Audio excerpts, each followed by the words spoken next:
Welcome to the German Climate Pavilion at COP28 in Dubai. Ambitious, just together.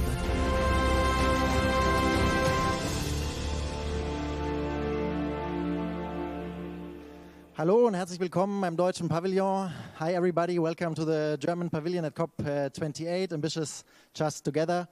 Vielen Dank für das Interesse an unserer Eröffnungspressekonferenz. Thanks for coming to the opening press conference. We are a mixed crowd of people, quite a few don't speak German, so we will mostly conduct this press conference in English. If our German colleagues here have questions later in the Q&A section and want to ask in German, of course, that's also very well possible.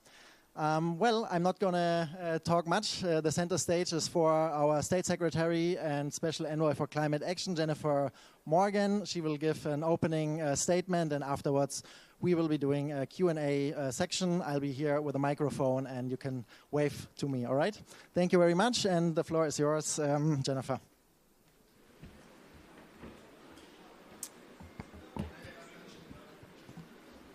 Good afternoon, everyone, and welcome to the German Pavilion.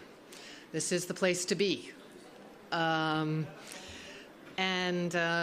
Guten Tag auch, wie gesagt. Also ich sage meistens auf Englisch, aber wir können auch auf Deutsch die Fragen stellen und das auch weitermachen, nur so dass das auch klar ist.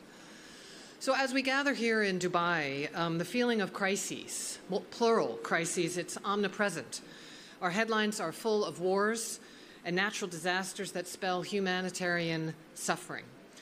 But as we come together for the 28th Climate Conference, there is a crisis that, no matter where we stand on other crises, we must be united in facing, and that is the climate crisis. For some countries, it may feel like a quiet crisis. For others, it is already a raging cyclone, sometimes quite literally. But what is clear is that we cannot press pause, and this crisis will not go away unless we take concerted actions to halve emissions this decade. In Germany and in Europe, we're taking the necessary steps, sometimes easier and filled with opportunities, sometimes hard and filled with the need to make this transition not just swift, but socially just. But nevertheless, we are moving forward towards a 1.5 aligned pathway, economy. We're putting in place the laws and the policies in a socially responsible way to decarbonize our economy. We are doing this in a way that unlocks economic prosperity for ourselves, but also through our partnerships for others. And we're doing this not just because there's some sort of altruism, but because it creates more opportunity and more security, more energy security, economic security, and climate security. And with it, a present and a future where our young people around the world are trained for and get new green jobs, where our elderly can have dignity in how they live and are spared from extreme heat waves and energy poverty, and where they can have hope for their grandchildren. And making this future a reality, not just in Germany, but across the world, is the real reason why we are all here at this COP. But it requires cooperation and the political will to stride ahead with courageous climate action and accelerated energy transition. And in doing so, we need to come together as a global community in solidarity and support the most vulnerable nations, peoples, and communities, and make sure that the transition builds rather than undermines their resilience. As you know, there is a key decision on the table this year. It is called the Global Stocktake. I like to call it the heart of the Paris Agreement. It's when the parties of the Paris Agreement, all 197 countries of the world, all assess where we are together and what we're going to do about it. That assessment has been done. It is clear we are not on track. We will see a temperature rise of 2.5 to 2.9 degrees Celsius if we don't accelerate and scale up our action. That is unimaginable. We need a scale up across the board to keep 1.5 degrees in sight, to build resilience, particularly in the poorest countries, and to shift the financing in the world to be in line with a resilient 1.5 goal. Concretely, this means 4 things. Number 1, deliver on the promise of solidarity and supporting the most vulnerable countries with loss and damage. Number 2, concretize our priorities for accelerating adaptation. Number 3, collectively agree on the desperately needed acceleration of the global energy transition away from fossil fuels. And number 4, clarify the progress on finance that can underpin and reinforce this acceleration. I'll go through each of these quickly. So number 1, on loss and damage, we cannot forget that for all those who are least responsible, the crisis is, as I said, already raging. A hurricane, a drought, a forest fire. It's claiming lives, it's claiming livelihoods. And that's why at this COP we need to get up and running the Loss and Damage Fund and the financial arrangements for particularly the vulnerable countries. This has been a big priority for Germany. And we've wanted to stand in solidarity with vulnerable countries, and last year we helped facilitate the decision to have a fund. There is a good draft decision on the table. And the goal now is to live up to that challenge we set ourselves in Sharm el-Sheikh to get it agreed, get it up and running within this year. And at this COP, the world can and should get a fund focused on support for the most vulnerable. And all parties can and must contribute to it. This is a historic development as well. Number 2, on adaptation. Really want to draw your attention to adaptation this year because sometimes it doesn't get the attention that it really deserves and needs. I can say when I travel to developing vulnerable countries, this is their top priority. So we need to agree on where and how we're going to work together to accelerate our adaptation, to build resilience in every sector, whether it be food, water, health, ecosystems, cities. And that includes, but cannot be limited to simply finance for adaptation. More transparency on the doubling of adaptation finance, of course, would be helpful, but we need to agree how we're going to expand early warning coverage, whether we want to mainstream adaptation planning and implementation across all sectors. Yes, we do.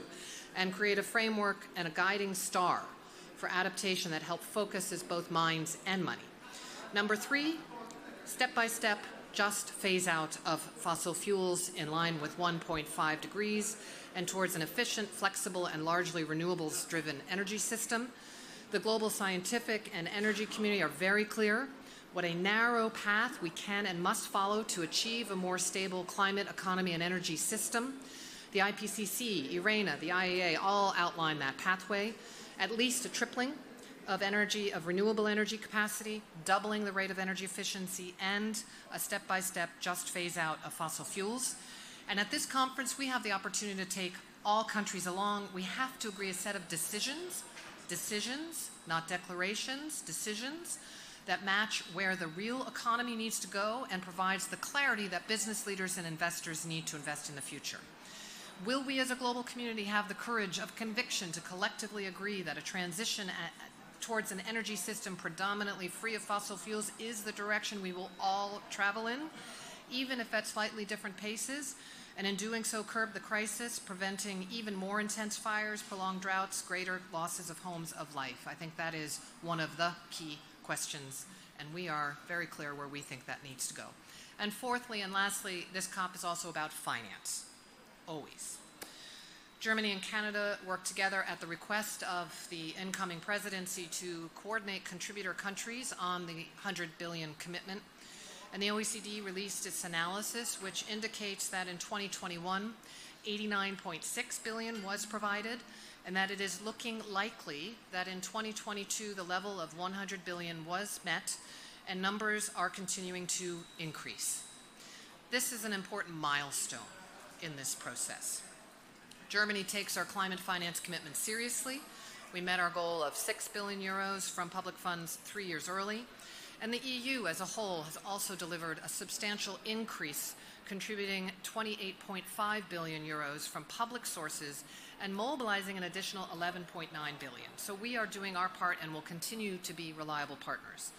But as we head into the global stocktake and consider the acceleration we need to tackle in this critical decade, it is clear that public finance alone cannot fill the support needs of developing and emerging economies. And this is why, and this is the finance issue that is broader, that we need clear signals on our joint priorities to the markets, to investors, but also regional and multilateral development banks out of the GST and out of this COP, and that's so important. And why we need the space to talk seriously about the structural, innovative finance mechanisms that can provide more predictable finance at the scales needed.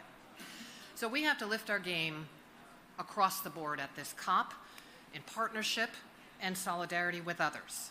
Just, ambitious, together. That is what Germany is working for at this COP. Thank you very much. Looking forward to your questions. Thank you. Thank you very much, Jennifer Morgan. I'm taking questions I saw your hand first and your second.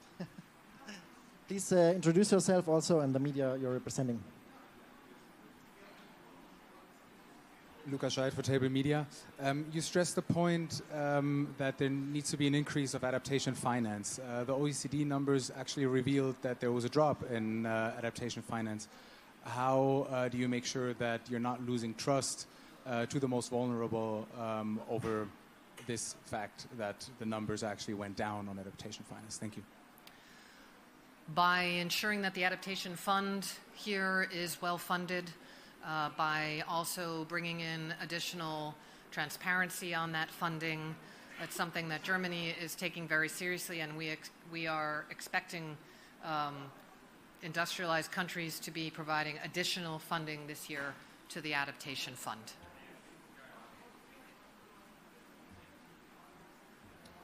John Ainger, Bloomberg News. On loss and damage, the decision is expected to be adopted today.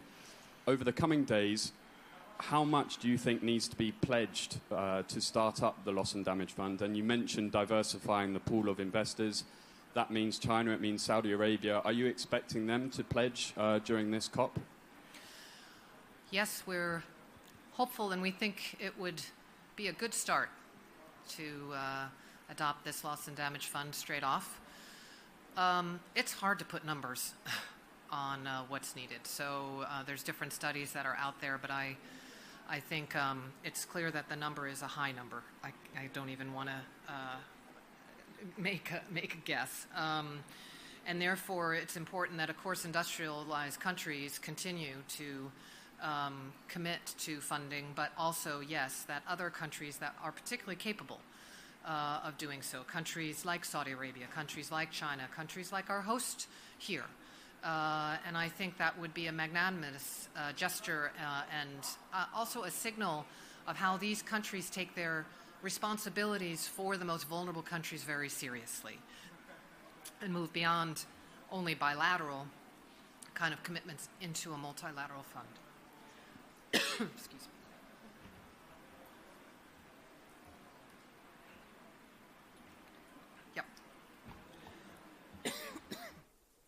Georg Ehring, German Radio Deutschlandfunk.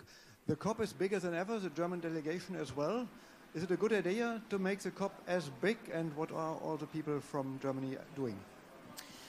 So Germany has come here with our chancellor is arriving tomorrow. We have 5 ministers who are also attending, a number of state secretaries, and the delegation is one that I think is needed to encompass the scale and the complexity of the issues that are here. They are negotiators, they are experts, they are communicators, and also are participating in the action agenda here as well. We talk a lot about the negotiations, that is, of course, the focus, but there are also many, many different initiatives that are here.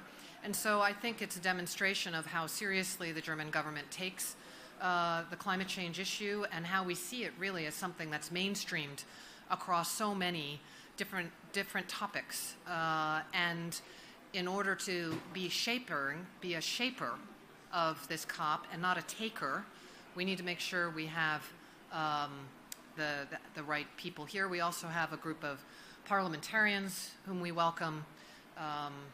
So that's where we are. Christian Miel, Spanish Zeitung Klimareporter.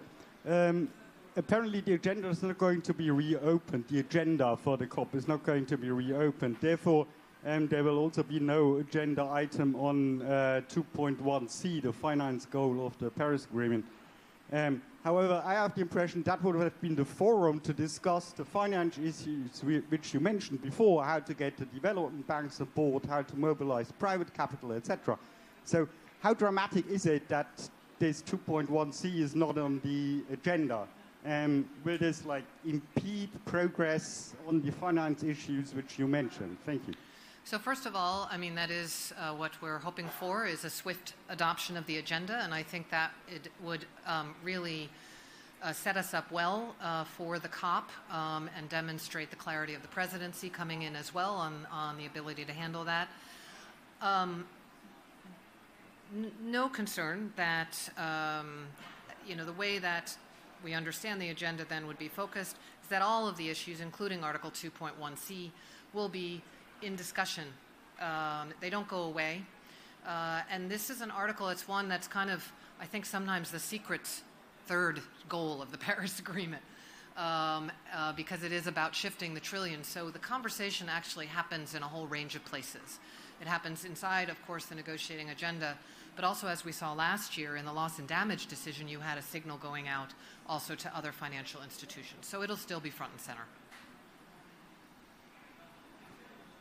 Thank you. Matthew Meyer, Generation Atomic, and I have seen a number of studies that show that Germany could potentially restart some of their nuclear plants that have been shut down, bringing back a clean baseload and helping to replace some coal burning. I'm wondering, are they considering that to bring back some of the old nuclear power plants online? Germany is not considering to bring back any nuclear power plants online. We've made a very clear decision based on risks to our people, based on waste. We are building out our energy system to be a sustainable, clean one. And certainly if you're looking at the year 2030, when we have to have global emissions, the idea of new nuclear power plants and that could be a quick solution to the climate crisis, to me, is not backed up by the science, by all of the studies, the costs, all of the risks that are there. Thanks, Jennifer. Tim McDonald from Semaphore. Just on the loss and damage fund, are you happy with the structure that's on the table now? I know there were some delegations that were not excited about the outcome of the last transitional committee meeting and having the fund housed in the World Bank. How are you feeling about that? I mean, Germany and the EU, I think we feel that it is a good compromise, the agreement. I mean, on the three components that I think are the most vital. First of all, that particularly vulnerable countries will indeed get the support that they need. Second, that all countries can make contributions to this fund. And third, we see that this interim arrangement with the World Bank, based on a set of criteria from developing countries, such as direct access, is a good way to get the fund up and running quickly. It will be reviewed. And it's clear that if it doesn't fulfill what's needed, then there needs to be a change. But right now, we think this is a solid way to get it going. Christian Geinitz, Frankfurter Allgemeine Zeitung. How united is the German government in pushing forward the fossil phase-out, given that Chancellor was not supporting the high ambition group firsthand? Secondly, there are gas interests in Senegal. And second question, is CCS a solution? Thank you. So the government is completely unified on the step-by-step phase-out of fossil fuels. The Chancellor reiterated that in New York at the high ambition, what was it called? Summit. Sorry, High Ambition Summit of the Secretary General. So I don't think there can be any doubts on that. That's clear. We need to be both phasing up the renewables, but at the same time we need to phase out the fossil fuels, and that's quite clear.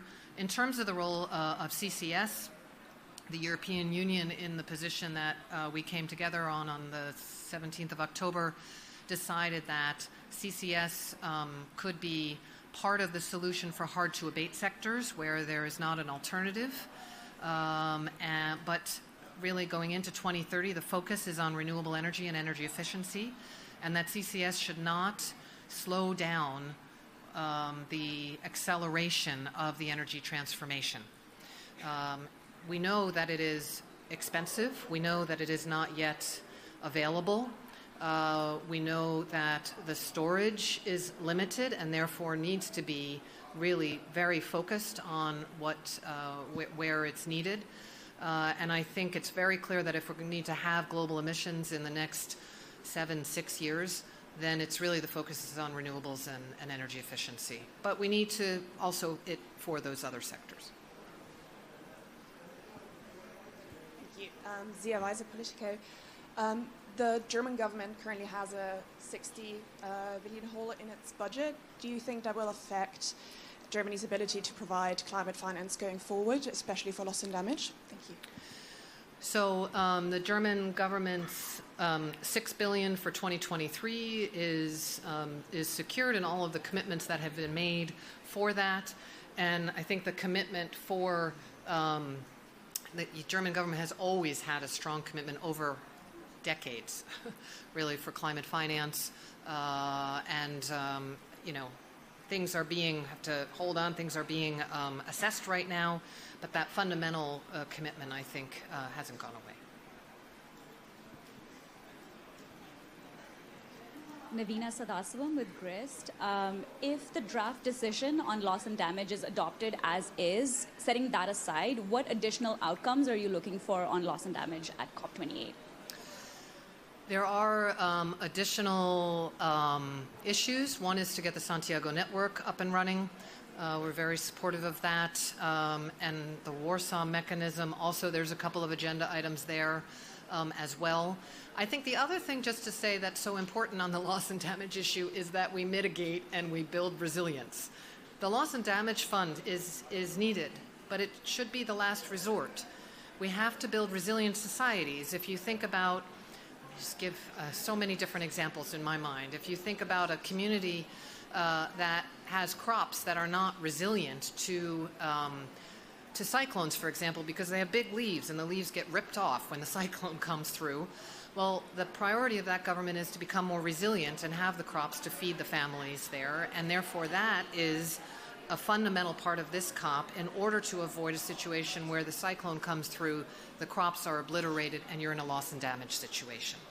So I think really building up the resilience is also a part of avoiding the losses and damages. And of course, you know, we have to have global emissions. Coming back to this, we have to get there, because what we're seeing right now on the impacts at just a small increase of 1.2 degrees is quite extreme for so many people around the world. So have to get those emissions down, get everything, that whole ecosystem or mosaic, I think we called it, the mosaic up and running, so that it works.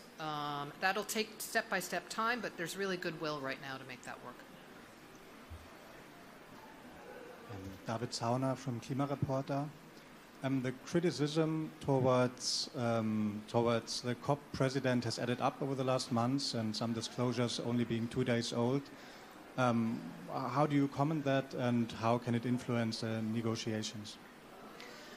So I think it's very clear, you know, a COP president is, including this COP president or soon-to-be COP president, is measured on the results of a COP.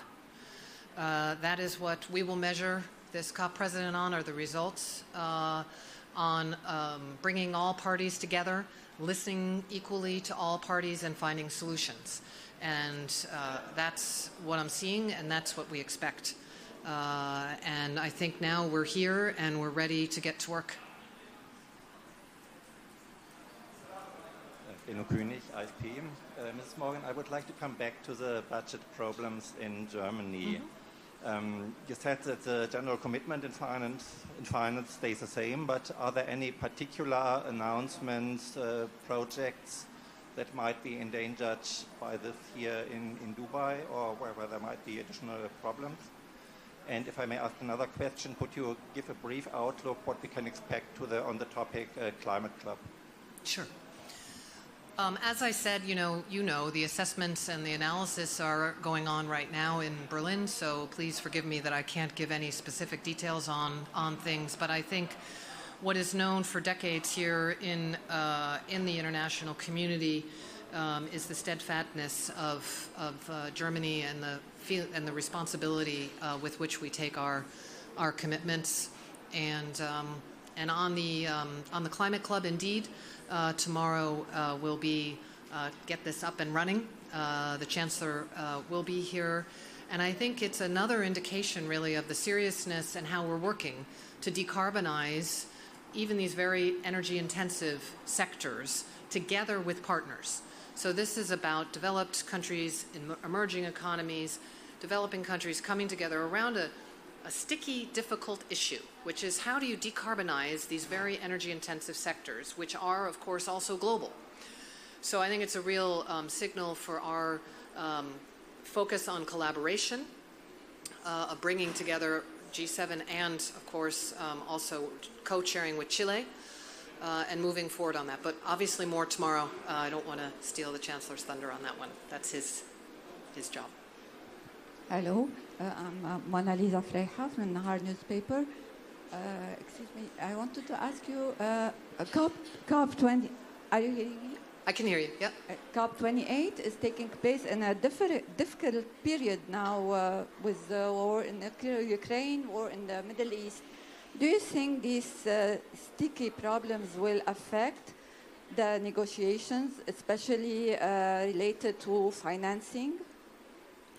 So clearly, I mean, the world in which we live with multiple crises is one that is immensely challenging on every single level. What I sense here, since I've arrived yesterday, is a very strong determination to focus on this crisis here and now, so that all countries come together knowing we have 2 weeks to take very important decisions on addressing the climate crisis, and that will be the focus. But of course, we're all influenced by what's going on around us. But I think, and you know, I think the OECD report for me was a good signal that we are still seeing increases in financing throughout the last, 18 months and year for climate, for mitigation, for adaptation, and so that's, I think, also an important conclusion in these times where there are so many different pluricrises. It also, I think, points to the importance of reforming the international financial institutions. We hear so much about the debt crises in so many poor developing countries, and so finding solutions for that, looking at how the World Bank and other financial institutions can be changing in order to be having the funding flowing to building resilience and reducing emissions and having economic development based on renewables. Mustafa from Al Ittihad newspaper, Daily Arabic newspaper, United Arab Emirates. My question, under the presidency of United Arab Emirates, how far you are optimistic to reach a bold decision taking this in COP28? I didn't hear the beginning, I'm sorry. Sorry, Mustafa from Al Ittihad newspaper, Daily Arabic and United Arab Emirates. My question regarding the under the presidency of United Arab Emirates for COP28, how far you are optimistic to reach a bold decision by the end of this conference? Well, I am a born optimist, and I guess I'm a pragmatic optimist. I think that we are standing at a precipice right now in the world on the climate crisis, and therefore we must actually be ready to take those bold decisions here. Bold decisions to transform our economies, to phase out fossil fuels, to build up renewables, but also bold decisions to stand in solidarity with the most vulnerable. And at this point in time, I'm hopeful, I'm cautiously optimistic, but it's going to take a lot of work. It's going to be very challenging. It's going to require hours of sitting and listening to each other, and all parties are going to have to be willing to come together to find those solutions. Hi, good afternoon. My name is Olia from Independent Arabian newspaper based in London. The European Union is entering a recession, so is Germany, the biggest economy in Europe. Do you think Europe will still committed to climate change goals? And this is my first question. And what is requested from OPEC in regards to reaching the goal of climate change? Thank you. So Europe, I think what one needs to know about Europe is that we have passed an extensive set of policies and measures for Fit for 55 to decarbonize our economy, whether it be in the energy sector, whether it be in our methane emissions right now, whether it be in our nature restoration, whether it be our emissions trading system, whether it be our transportation sector. Those are laws that are in place that are moving us forward, and it's not only about climate, it is about our economic green growth future. And so that is, I think, a very it doesn't mean that it's all smooth and easy, but I think the pathway is clear and deliberate on that. As far as OPEC goes, I mean, I guess my hope would be that OPEC understands, I think, very much understands from the statements that I have heard how vulnerable this region is to the climate crisis. I mean, the temperature increases that could occur are life-threatening for people. And that also how needed it is for every country to diversify our economies. We are doing that in Germany. We are diversifying our steel, our car companies, our electric utilities are diversifying.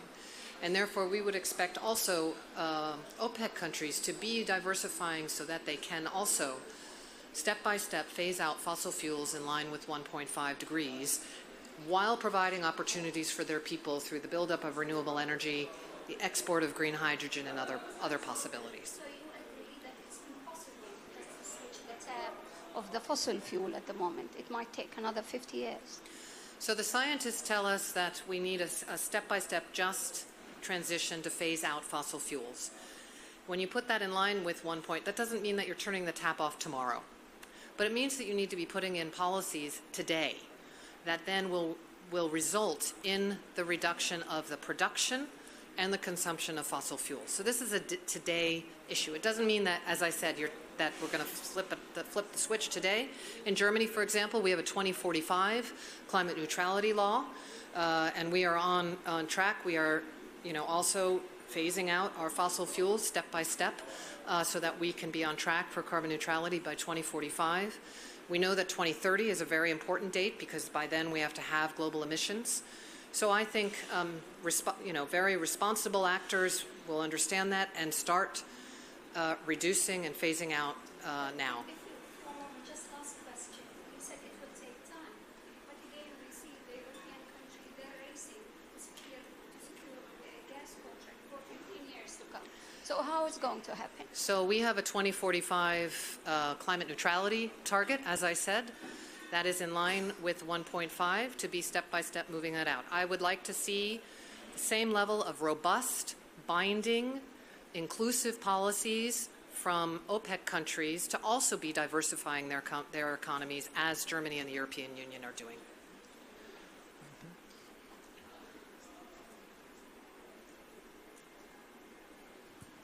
Hi, Sayu. Just speak a little bit, it'll start. Sayumi from Nikkei Asia. About the need for the just transition away from fossil fuel, other G7 members are heading the JET-P program, which has been seeing progress so far. Is Germany taking any initiatives in a new JET-P program with other countries or any specific measures on this issue? Thank you. So the Just Energy Transition Partnerships indeed is an innovative new approach that started under the German G7 presidency, working with, of course, the UK and the Glasgow presidency at the time, and has accelerated the phase out of coal in South Africa, Indonesia, and Vietnam, and scaling up renewables in Senegal. And we're seeing good progress in each of those countries, and we're working to make sure that that this just transition can actually occur. That's the focus right now, is on those existing partnerships and I think it's a space to watch in the next couple of days on the implementation of those partnerships. So we want to get those solid and learn from them and then see how we take it from there. I don't see any more questions unless somebody dares to ask a last one. No, all right. Great. Thank you all for coming. Vielen Dank. There was one last one. Okay, we give you the last, okay? All right, and then we're closing up. Thank you. Thanks, Zia, again from Politico. I'm just wondering, because you've said, and the IEA has said, that there should be no more investments in new fossil fuel projects, right? Mm-hmm. But then we have the German Chancellor going around, for example, saying they'll help Nigeria or Senegal invest in new gas projects. How does that go together? So the commitment is, and Germany's recently put in forward new investment guidelines to very much scale up the support for renewable energy, not fund any coal, not fund any oil projects. In the case of gas, there is a set of criteria there that because of the Russian invasion of Ukraine and because of concerns on energy security and national security, that there may be exceptions if projects meet energy security goals, national security goals, are consistent with the 1.5 degree goal and do not cause any long-term lock-in. So these are energy security, very specific needs that Germany has in order to be assured that we are solid on energy security and climate security at the same time. And that is the current policy of the government that's moving forward. As of now, there are not any specific contracts that are there. We recently saw a Nigerian contract that was a private sector contract that occurred, or indication that occurred. But I think it's very much working to balance the climate security and the 1.5 goal with energy security. Great.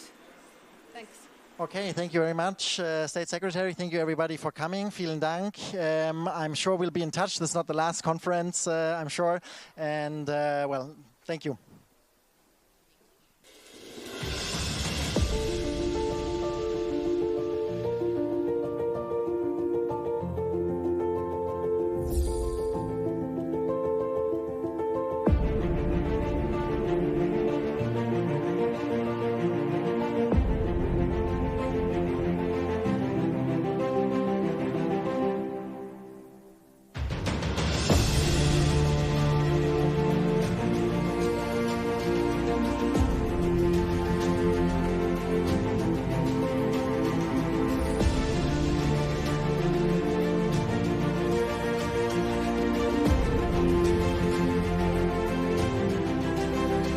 Welcome to the German Climate Pavilion at COP28 in Dubai. Ambitious, just together.